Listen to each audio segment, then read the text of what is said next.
આજે વિધાનસભાના ઉપાધ્યક્ષ જેઠા ભરવાડે રાજીનામું આપ્યું। જેઠા ભરવાડે ઉપાધ્યક્ષ પદ પરથી રાજીનામું આપ્યું।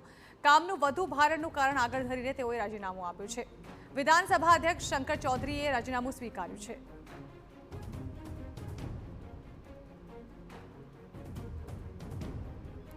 તો રાજીનામું આપ્યા બાદ જેઠા ભરવાડે નિવેદન આપ્યું। તેઓએ કહ્યું છે કે મેં મારી સ્વેચ્છાએ રાજીનામું આપ્યું છે। કામના વધુ પડતા ભારણને પગલે રાજીનામું આપ્યું છે। રાજીનામા પાછળ કોઈ વાદ વિવાદ નથી। ચર્ચા કરનારાઓ ચર્ચા કરશે, મને કોઈ ફેર નથી પડતો। અન્યને મોકો મળે તેવા હેતુસર મેં નિર્ણય કર્યો છે।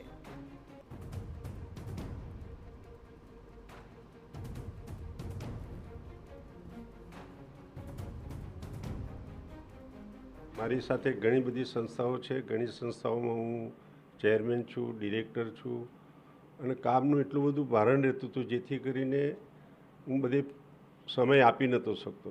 પાર્ટી માટે કે વાદ વિવાદમાં કોઈ વાદ વિવાદ નથી, કોઈની સાથે વાંધો નથી, પાર્ટી સાથે કોઈ વાંધો નથી, કોઈ પણ પ્રકારનો મારે કોઈની સાથે વાંધો નથી।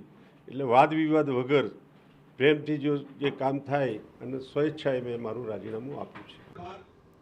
તો પ્રધાન જીતુ વાઘાણીએ કહ્યું કે જેઠાભાઈ ભાજપના સ્વીકૃત નેતા છે અને તેઓએ કામની વ્યસ્તતાને પગલે રાજીનામું ધર્યું છે। વાઘાણીએ ઉમેર્યું કે પક્ષને જેઠાભાઈનું માર્ગદર્શન સતત મળતું રહેશે।